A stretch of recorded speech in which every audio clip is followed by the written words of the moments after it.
Hello, Jenard. Hello guys, I'm Jenard Nido from Victoria, Laguna. Alright, for Mr. Alright. Philippines Yes, from 2026. Mr. Philippines 2026. Kamusta ka naman, Jenard? So far ito, medyo pagod pero laban. Maraming salamat sa mga supporters ko, sa mga sumusuporta, mga tumatangkilik sa Mr. Philippines 2026. At patuloy pa naming gagandahan ng show para sa inyo. Yes. So, speaking of your supporters, grabe, no? This is not the first time na nag-national ka this Yes, year. yeah. And syempre, nung unang labas mo, grabe katawaw, gano'n. Thank you po. Anong nararamdaman mo that you're gaining a lot of online attention? Nararamdaman ko I feel so loved and also supported. During my pageant, ramdam na ramdam ko yung suporta ng pamilya ko. Kahit online sila kinakamusta nila ako.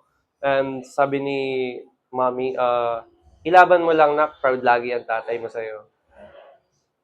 Ayan. So, speaking of Victoria, I haven't been to Victoria, although nagpupunta ako Laguna. Saan siya banda? Katabi po siya ng Pila at Kalawan, Laguna. Yeah. Hmm. Makikilala niyo po yung Victoria Laguna sa produkto na gawa sa itik. Because Victoria Laguna is the raising capital of the Philippines. Parang Pateros. Yeah. Malapit kayo sa Lawa. Yes. Laguna de Bay. Okay. Pero ayan, as mentioned ko kanina, hindi ito ang unang national pageant mo this year. Bakit Yes. ka bumalik after ilang linggo lang? Yeah, thank you. Yes, hindi ito yung unang time na nakasali ako sa national pageants.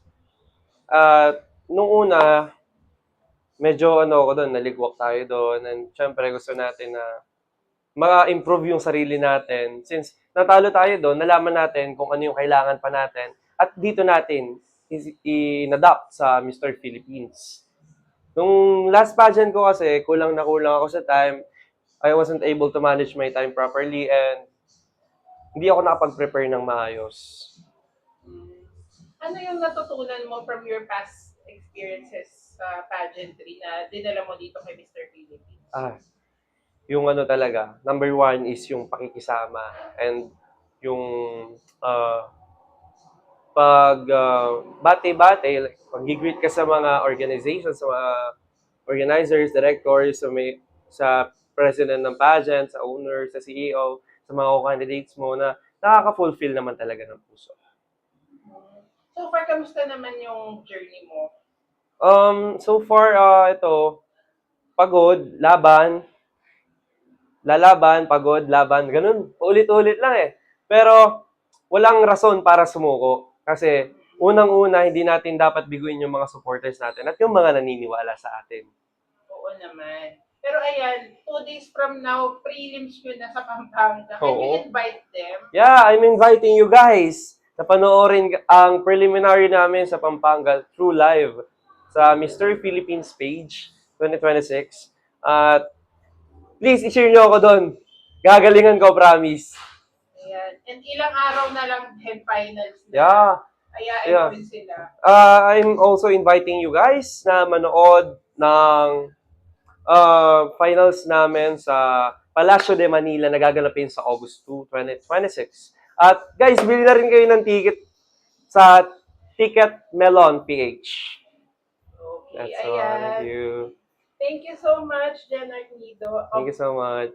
Victoria Laguna. Yes, for Mr. Victoria Laguna. 2026. And good luck, Mr. Philippines. Ngayong Sunday na. Yeah, this Sunday na. Thank you.